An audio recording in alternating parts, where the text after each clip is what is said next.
I'm CK. Today we've got another one from Robaux, or Robaux. I don't know, they're out of Germany, so I don't know how they pronounce the trailing X. It's their SWT 16 sequencer. SWT standing probably for sweet. Of course, if you're old like me, 45 years ago, Sweet 16 meant the 16-bit variable math library for the Apple II.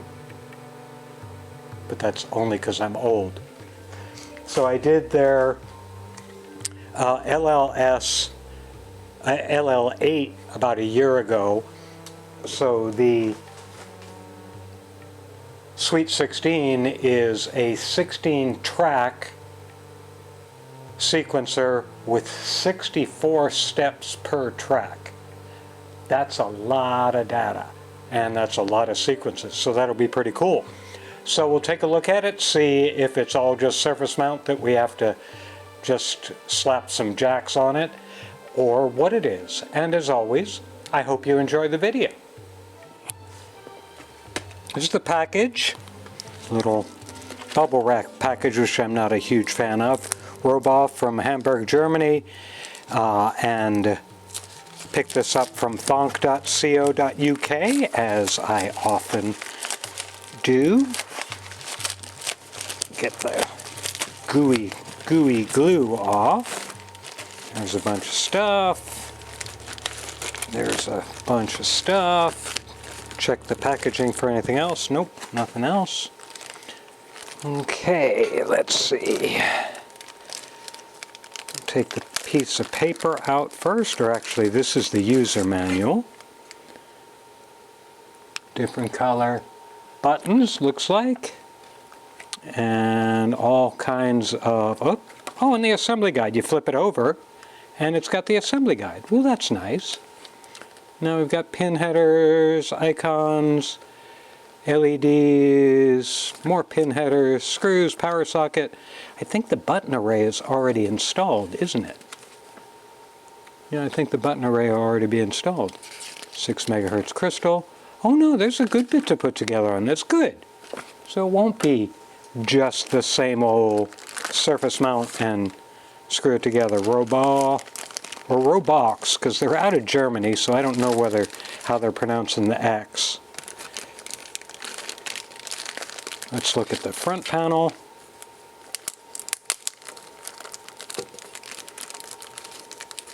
In fact, I don't know very many German words with X's in them, do I? I don't know. So we've got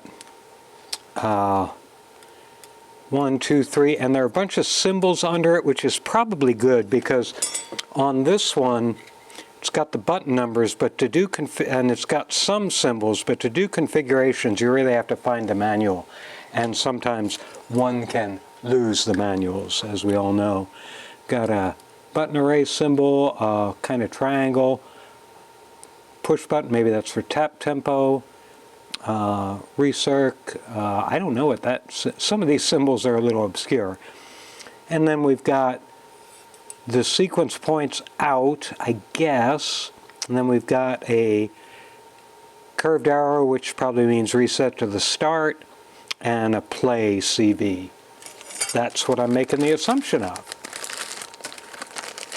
Let's get to the main bit of fun here next, which will be the circuit board. Golly, man. That's paper, I can recycle that. Oh, I see.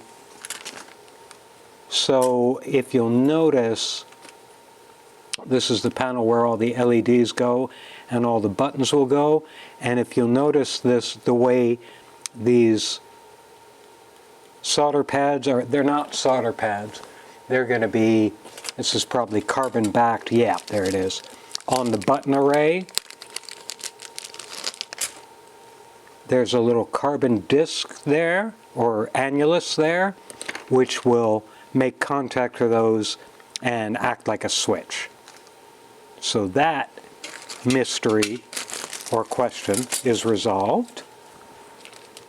And it's got, this is, I can't really read this This is grid 47 is the front. They may use this for a number of things. And here are the circuit boards. And this is distributed by thonk. And here's where the power connector goes. And on this side, there will be resistor arrays, pin headers, CD4021BE, bunch of 427BEs. I'll have to look that up. A 24LC256. I don't recall ever seeing that number before. Then there's an Atmel microcontroller. That's where the timing crystal will go, 16 megahertz crystal. And then there's some 74HC595s, which again we'll look up. I don't know exactly what those are. More resistor arrays, another pin header. 74HC595 again. And then, I'm sorry, I have to look at this. So this will go there. And then I guess I'm taking a look how this will work.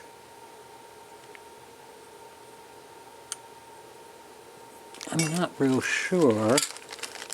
I mean, these are regular Thonkaton sockets, but where do they go? Oh, those are a bunch of diodes. Interesting, there's a bunch of diodes.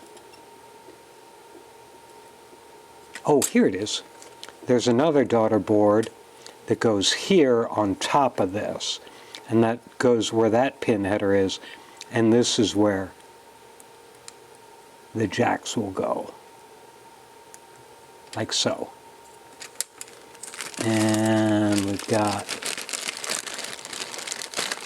pin headers and power connector, always good. And here's all the ICs and their corresponding sockets. And then here we've got our resistor arrays, bunch of diodes,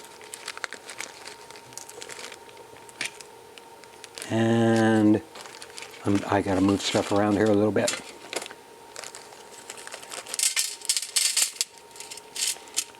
Bunch of LEDs, white, blue, orange. Then we've got a big electrolytic caps. And here, is this a relay or a power supply? This is a voltage regulator. Okay. While I'm sitting here, I'll speed up the camera a little bit while I look for what these chips are. So the CD4021BE is a shift register. Now I'll look up the others, two. And the 74HC595s are 8-bit shift registers with 3-stage output. Now I'll look up the other one we saw, the 24CL256.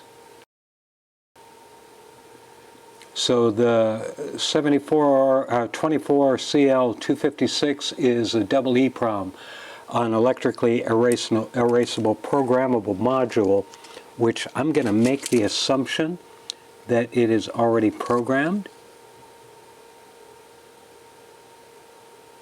Oh, I'm sorry, that could be to say, that's to save sequences too, or whatever. So that's static RAM. And then we've got one more chip that I didn't see, which I'll look up. It's a DB102. DB102. 102, not 1-2, silly typer. Oh, and that's a bridge rectifier. Why on earth would this need a bridge rectifier? Just make it work. Oh, by the way, all the values on the resistors and so on are here. Both electrolytic caps are the same value, so we don't need that. So we'll get the soldering iron heated up and put this fella together. Let's put this thing together. The first thing, I pulled the build guide up online. It was a little hard to find, but I got to it by doing a search. And by the way, this is the Sweet 16 Plus, not the original Sweet 16. But the first thing we're going to do is we're going to put the 20 pin header here on the sockets board. And I hope they're pre-cut. They should be pre-cut. I'm just not getting them together right. Come on! You go in there. There we go. And got cat hair on it. Of course, we get cat hair on everything. But that's okay. So I'm gonna, it's not straight up and down right now, and I'm just gonna solder one pin and take a look at it. Oh no, it ended up being perpendicular, but I'm still gonna double check. I'm gonna press on it with my fingers and reheat that one pin. And yeah, it's completely down, so I'll solder all those solder points. Next, we're going to place all the jacks on the front panel in preparation for affixing them to the front panel itself. Ooh, we got some other hardware in here besides just the donkey tones. We've got a Allen screw, a couple of nuts. Here's a clear washer. Here's another nut, which means there should be a nut. Oh, there are a couple more. I did not know there was more than the jacks in there, so I'm cleaning up my mess right now. So I've got 1, 2, 3, 4, and one. Just one. There's two transparent washers. I don't see any more. If I see more, I will deal with them. I'll put those all in there so I don't lose them. So we're just going to place all the jacks right this moment.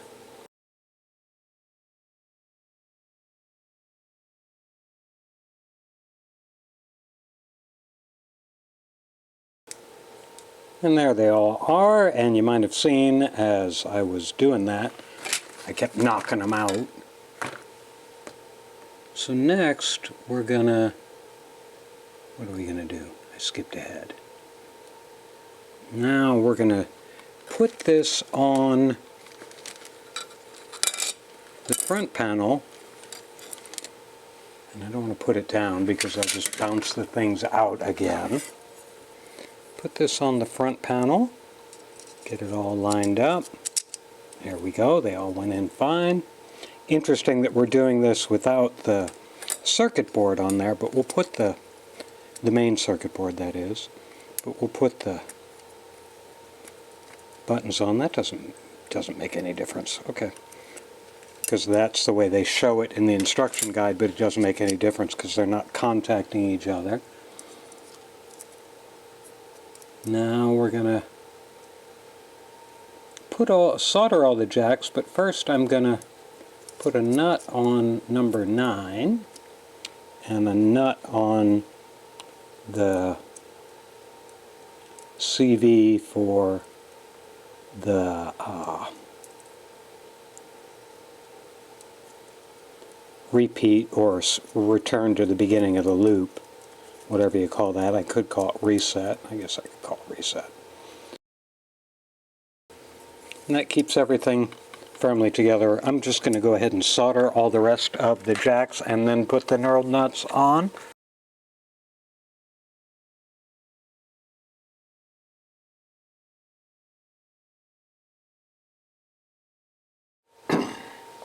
All the jacks are on, soldered, screwed down.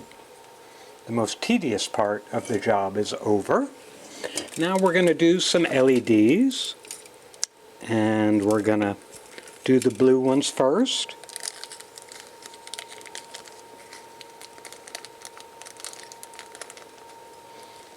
And just because we can, I'll take my LED buddy, put it up here, and we will see how pretty these are.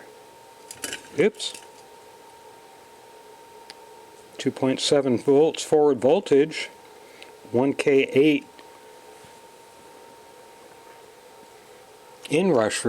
current limiting resistor. That's a lot, but it's blue, and blue are always the most power intensive. It took a long time to create blue LEDs, by the way.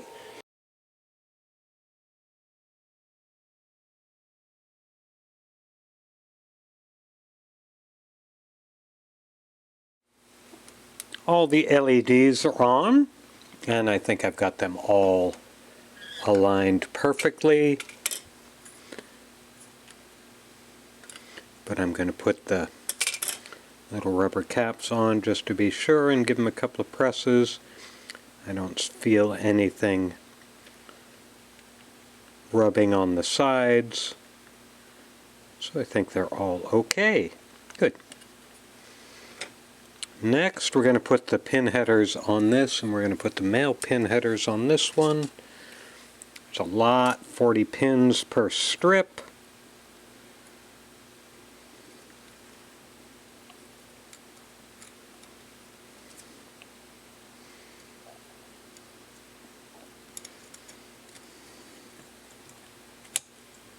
Same as before, set it on there roughly correctly, and now do one pin on each. That's a little off.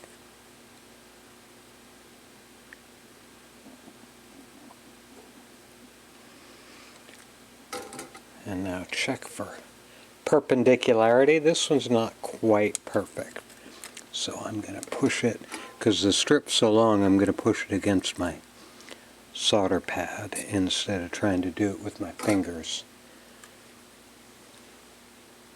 It should be good.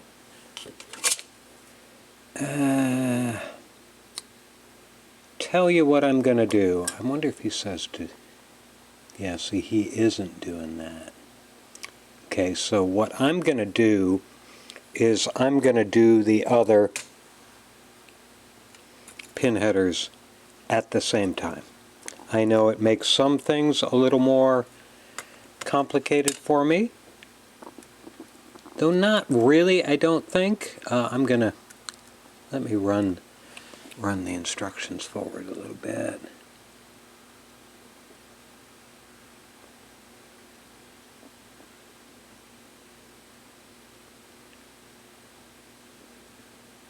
Now it'll all be okay with that.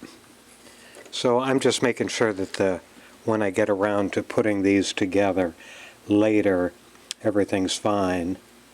So I will just put the two sets of pin headers together right now. I'm not even going to push them all the way down. I'm just going to push them about 2 or 3 millimeters down, 1/8 of an inch down, so I know everything is perpendicular, so later on when we do our final mating of the boards, it'll all fit well. So with that said, that means we got 160 solder points to do, so I will grab another long strip of solder to get to. And again, oops, I got this upside down, I think. So I don't necessarily... Actually, that doesn't matter. Really doesn't.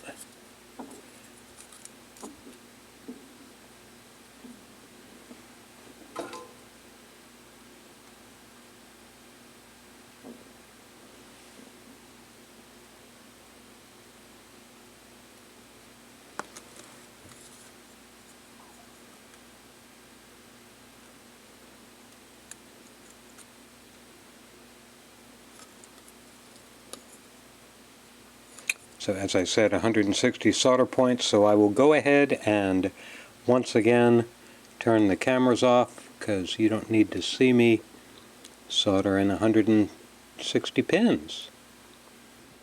So that's the 40 pin headers on, and on this board, even though I got ahead of myself to do that, but that's okay.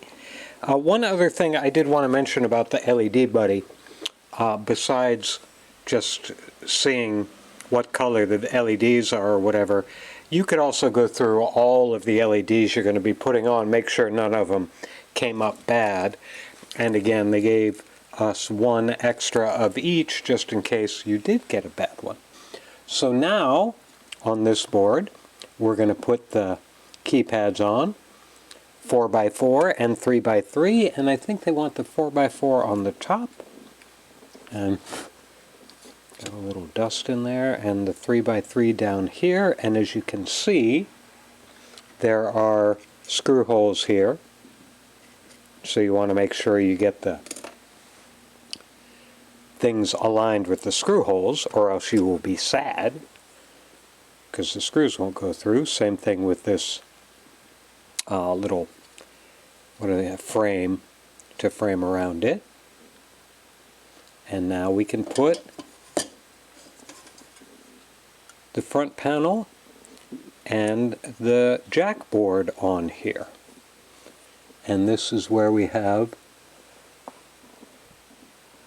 our screws and our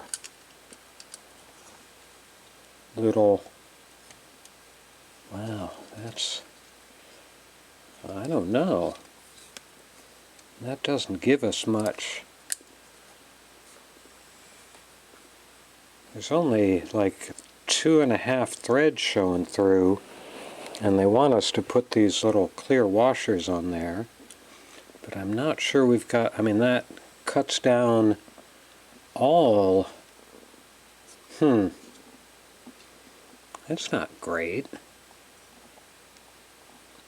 I just don't have, if I use these little washers,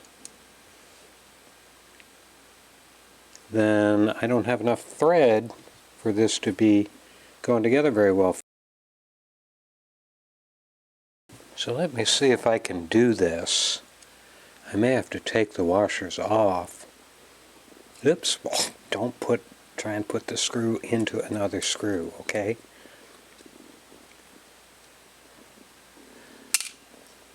Let me take a look at this. I mean, I could grind down some of the frame. It's a 3D, you can tell it's a 3D printed piece, and I think they just went a little too far. They did 1 or 2 more rows than they should have. But let me see if I can get any threads into this nut.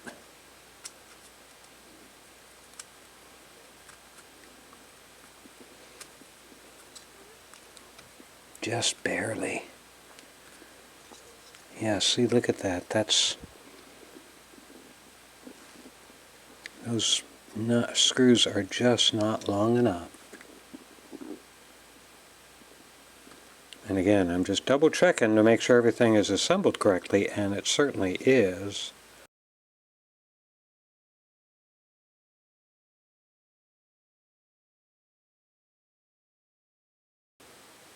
Yeah, see, the threads aren't coming through the nut, so it's not real secure. Ah, well. It is what we were provided with. Just checking all my buttons for freedom of movement.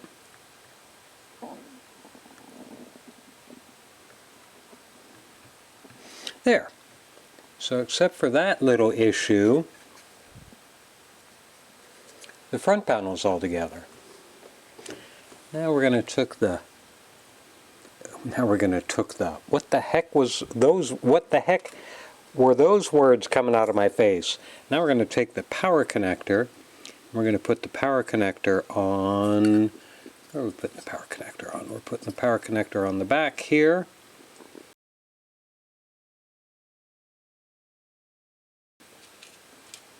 Power connector's on. Now we're going to, I kind of want us to do this pin header, which is, where is it? It's a communication pin header for working with talking to the Atmel microprocessor, and I'm not going to put it on because I'm never going to touch this, the programming in that again. If I ever in the off chance I ever need to, I have plenty of these that I can always put that on later. It's not a big deal, so I'm skipping that. Just so you know, I'm skipping it. Now we've got 20 diodes. 20, count them, 20. It's a lot of diodes. And they go in this bank here, and as you can see, we've got a black stripe on, these are 4148s, I think they're 4148s, I'm not certain. Has a black stripe on the body, and there's a white stripe on the circuit board to tell you where these fellas should go. All the diodes are on, and fortunately they're all oriented in the same direction, so you can just go down, double check, make sure that the black stripe is, all the black stripes are on the same side. And I believe they are. I was just double checking that one because the printing's not as great, but they are. Now we're going to do our 10K resistors, just 3 of them, because I mean, we're not having resistor time like on a Bifaco module, because instead of a bunch of resistors, they've got a bunch of resistor arrays. So there are, let's see, 8, 10, 8, 1, 2, 3, 4, 5, 6, 7, 8, 9, 10, 11, 12, 13, 14. There's like 15 or 16 resistor arrays of 8 or 10 or 12 pins, so there's 100 resistors on here. They're just not all loose. They just got 3 loose resistors, which is a fine design decision to me. Where's my needle nose to pull this through a little more snugly?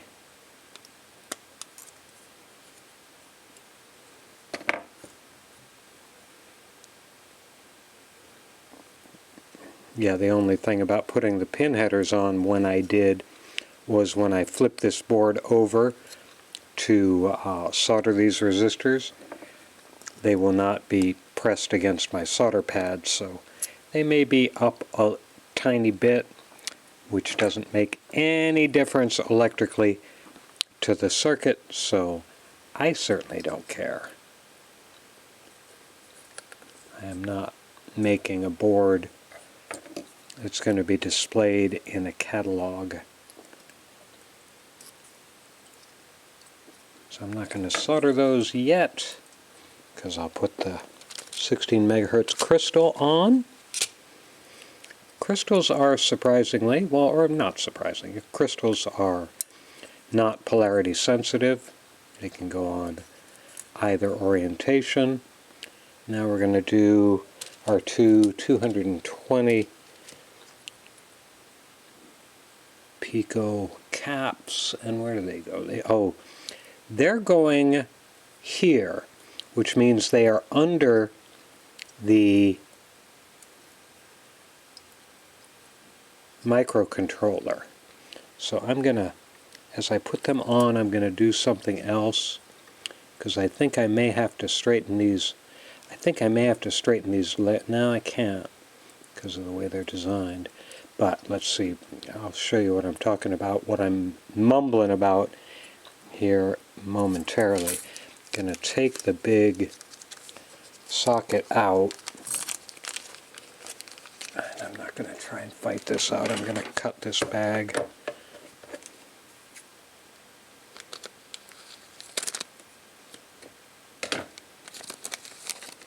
Where's the big socket? There it is. Take it out without bending any pins. Now I'm going to put it on here and just make sure. See, yeah, that's not quite, it's sticking up. The tops of the caps are going to touch the bottom of the microcontroller. So what I'm going to do is I'm going to tug on these a little bit to get them a little flatter.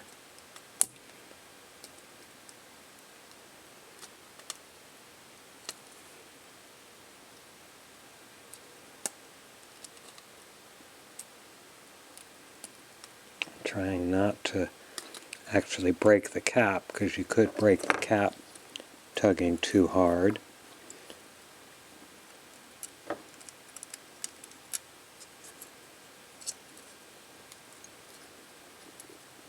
I can still feel that one.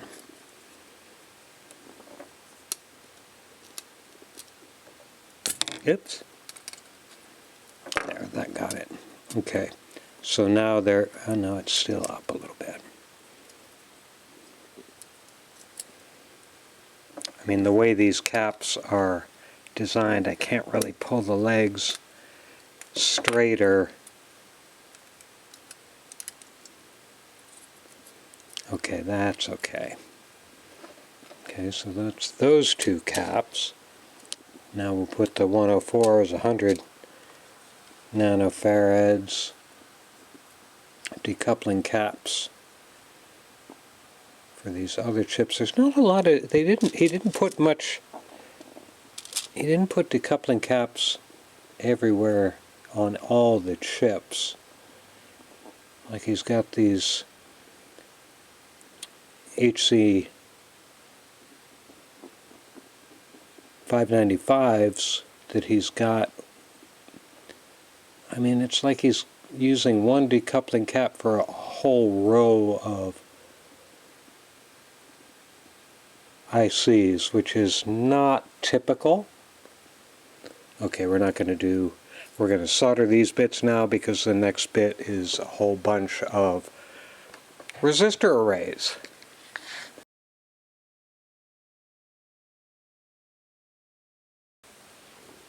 Now we'll put the resistor arrays on, and these are we're going to do the 15 1Ks first, and we know they're 1K because these are the 1Ks because, number one, I've got 15 of them, but the other thing is the part number is 8B102G, and the 102 is 1 0 with 2 more zeros, so that's 1000, so that's 1K.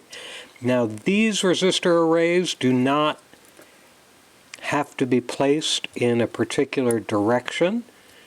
That is not always the case. In fact, the 10K resistors we're going to be doing after we do these 1Ks have to be positioned in a specific way, and I'll show you that when we get to it. Right now, I'm just going to fill up this line of resistors first.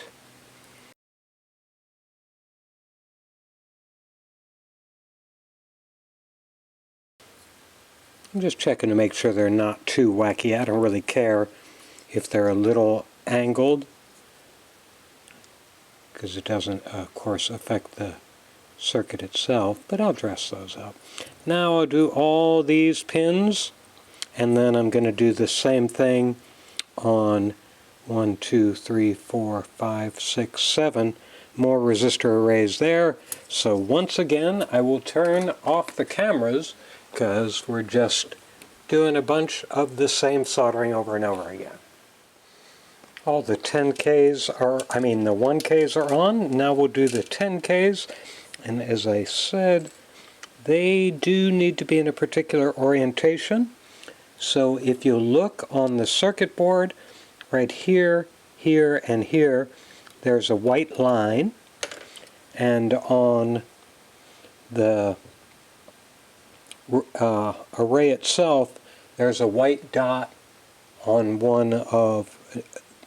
near one of the end pins.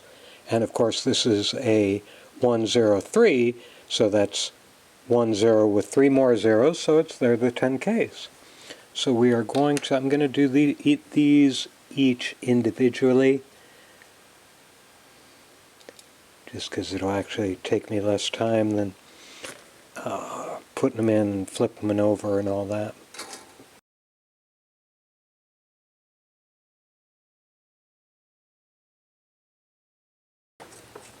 And that are all the resistor arrays. Now we're going to do all the outer socket, all the sockets for the ICs, and again, it's just going to be a whole bunch of pretty repetitive soldering. And I'll take those all off, kind of off camera, because you're not going to want to see that. The main thing, as always, is to make sure you've got the notch on the printing matched up with the notch on the socket. And I'm going to do this socket first because this is the one that's got the two 220 nanofarad caps underneath it. I want to make sure that that goes in correctly. And once again, I'll just rest it on my pinky finger behind the board.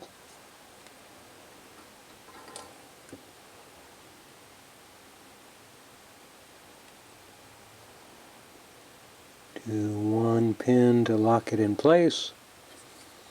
Make sure it's all flat, and it is not. So I will press down on it further.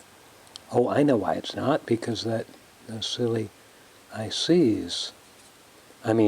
capacitors. Yeah, I don't like that. But that's the way it is. So, as we just did for the last set of componentry, I'm going to turn off the cameras again because I've got what? 2, 4, 6, 8, 10, 12 or 13 sockets to put on. And all I'm going to be doing is what I'm doing right now a bunch more times. And that is all the IC sockets on.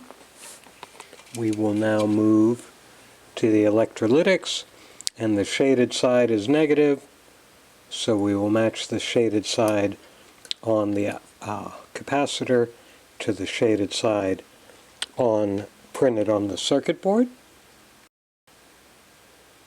So this will be dropping the voltage down.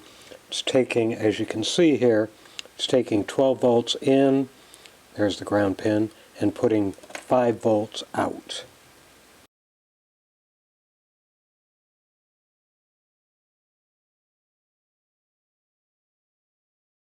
I'll trim those in a bit. And now we have, I'm not sure what, oh, okay, now they're doing that.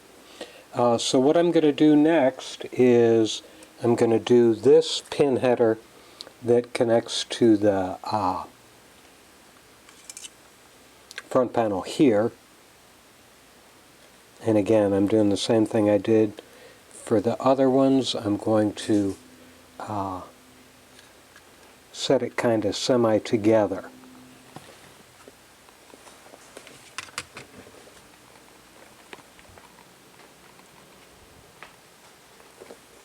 So I can ensure the pins go right.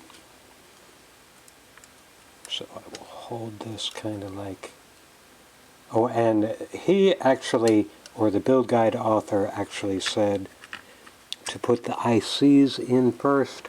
I tend not to put the ICs in until I'm completely done with all my soldering, just to be extra safe.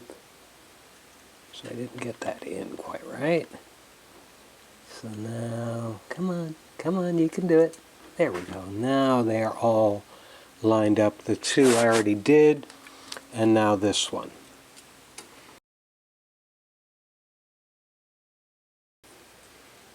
And there we go. That is everything except putting the ICs in their socket. So I will do that now. Of course, as always, the key thing is making sure the notch on the chip matches the notch on the socket, matches the notch on the printing on the circuit board. And again, I'm going to turn the cameras off for this portion of installing chips on the board. All the chips are installed, and it's easy to see all the notches are correct, because on this side they all go facing that way, and on this side they all go facing that way. Now, before we put everything together for final. There are so many connections here. I'm gonna take a good look to make sure I didn't bridge anything or miss anything. Don't think I did this time. And now we're ready to mate the two panels or the two circuit boards for final. So we get all these pins lined up. Those pins are lined up, those pins are lined up, those pins are lined up. Give it a good squeeze.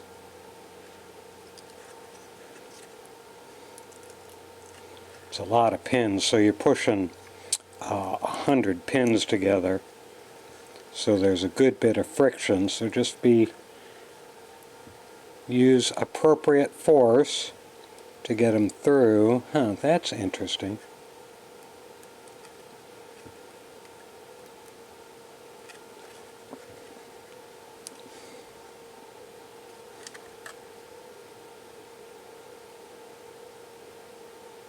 Just looking at the way the boards are, it's as if the inner board, these two boards, or this board and the back board go together more closely than these two. This almost looks like it's flexed a little bit.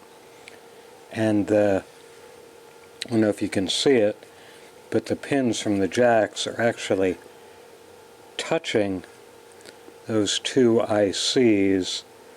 I could trim them, take it back apart and trim it off, however they're not. They're just touching the body, they're not going down into where the actual pins are. And we put the power connector on the correct way and make sure the red stripe is by where it says red stripe. And there's the front, there's the back, side, other side, top, and the bottom. Now we'll fire it up and see how it sequences. A little preface to this demo section. This module, similar to the LL8, is very rich and has a lot of button presses, and I didn't spend a whole ton of time getting used to it before I recorded the demo, so I did it in chunks, so there'll be pauses and some things I just couldn't figure out. Euclidean, for example, I tried, and you can see me try it, and I couldn't figure out what it was doing. And I left out some of the utility functions and so on. So it's just the core functionality of the actual sequence stuff. Enjoy it.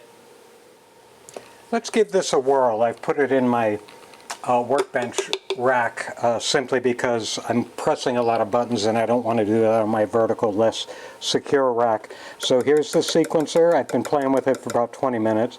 Here's an LFO, here's a hi-hat, and here's a kick drum, and because this is not very big, here's the mixer out, and you'll be able to hear it on my little amp. And again, I've been playing with it for about 20 minutes, and I can't really figure it out without the manual. So first we're just going to do regular step sequencing. You stop that, go there, go to track 1, and this is the hi-hat. So you'll see, let me pull the bass out of that for a second. And do regular step sequencing, button lighting. Now I can go back, now we're back to the kick drum, and I can hit this button again, go to track 2, which is the kick drum.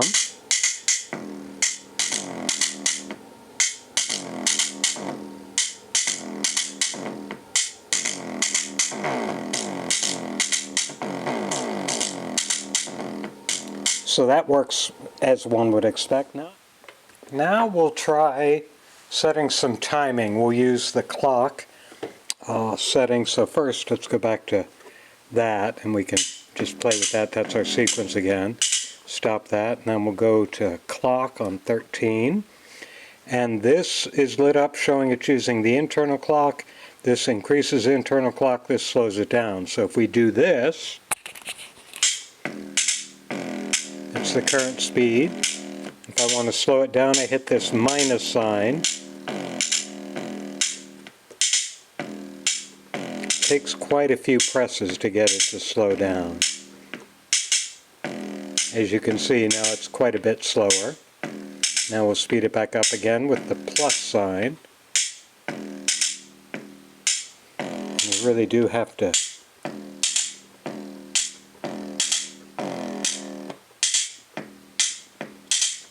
you can hear it's gone faster. So that changes the internal clock. That's a little bit of a pain. I don't like it very much. But now we'll go external. And now we're coming from this LFO. And as you can see, I've set it slow. Now I'll set it faster.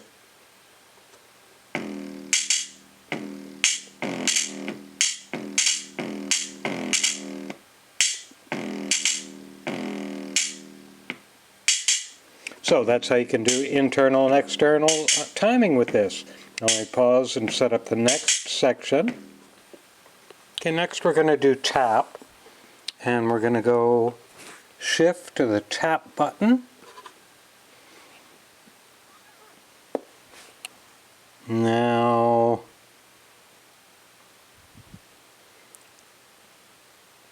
okay, so we're not going to record. I'm going to go to the 2 button, and we've got we're going to play the buttons while the sequencer's running. And again, you're tapping just on one track. So if I do this, pop, pop, pop, pop, pop, pop, pop.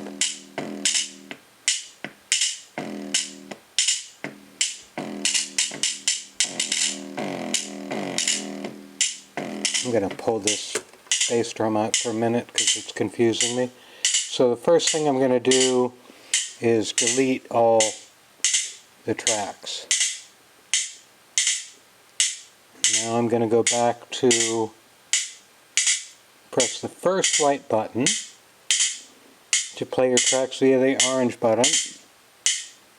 So you can see that's what's happening on the snare track, the hi-hat track, which you're hearing. And here is the bass drum track. But if I come back over here and start tapping on this, it'll remember it. Just for a minute, I'm going to go into this.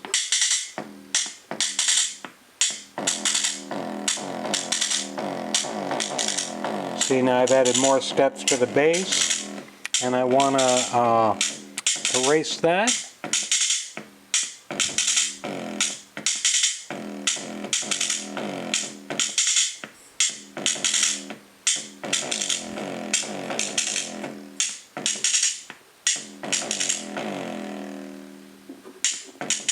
And it says you have to, it says a confirmation prompt appears. Well, maybe it goes up here. Okay, now I've deleted what I just did there was press 3, press 2, and 3 again to confirm it, and that 2 went away. So we can make that up again.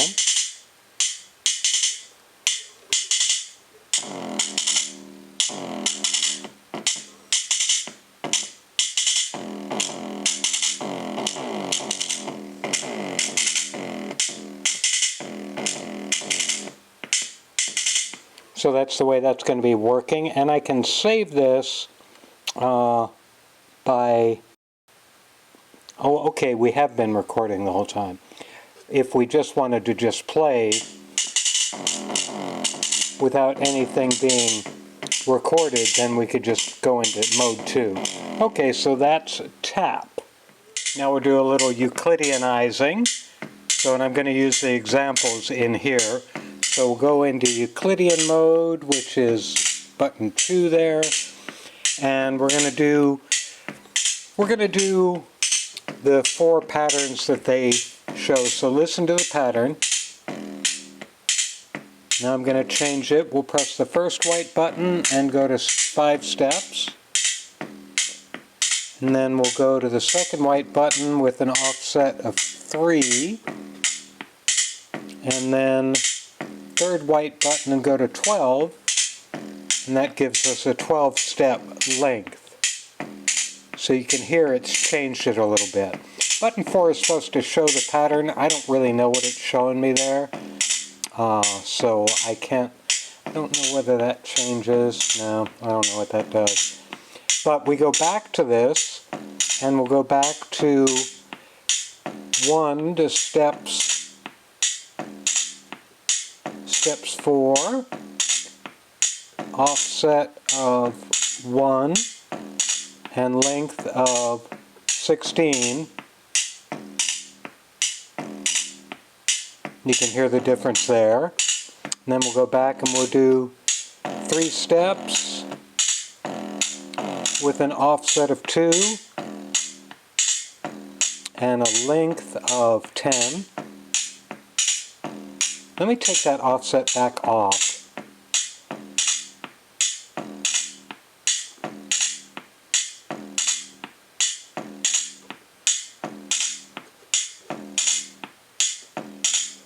This is what I don't understand. When I start loading them up, I don't know what that means.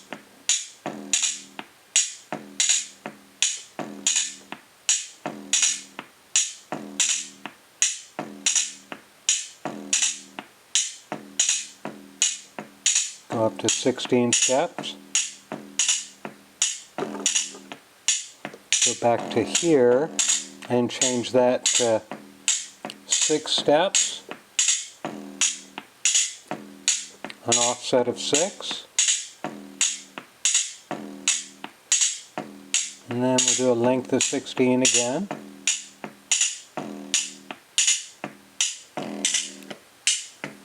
Well, I'm not sure what the heck's going on there. Now we'll do random. Let me turn the volume up. We're in regular sequence mode. And I will go Shift button 4. And now that it'll apply randomness, 25%, 50%, 75%, 100%. So I'll go to 75%. Press track 1, which is the hi-hat. See, it's changed. I'll try it again.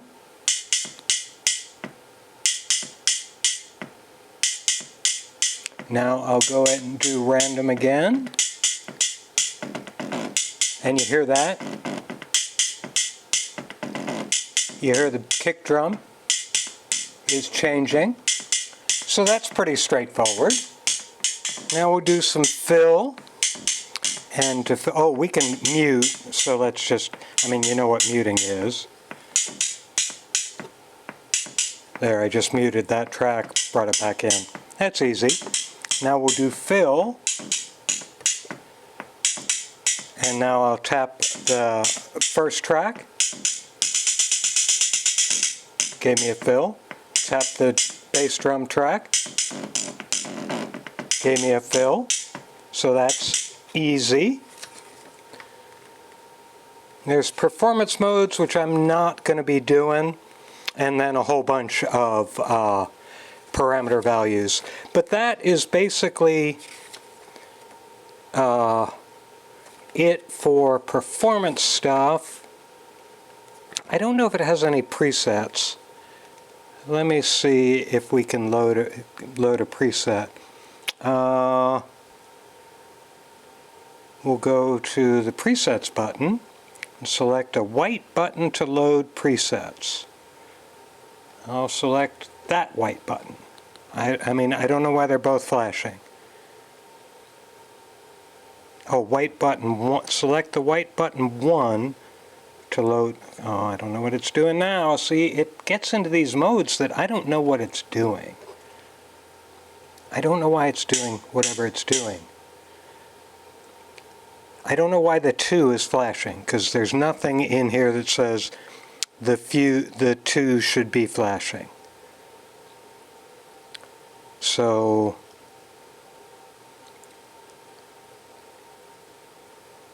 So I should be able to get the preset there. But then again, I don't have anything in there, so I don't think there is anything to load. So obviously there's a heck of a lot more that I haven't touched on in this unit. It's very rich. You're going to need the manual to figure it out, and you're going to need to spend a couple of hours getting used to it, and if you want to try it on the road without the manual. But overall, it's a good product. You saw that the soldering's not hard, it's just a lot. And the only thing we had a real issue with was the length of these screws, but that's not a big deal. And I hope you enjoyed the video.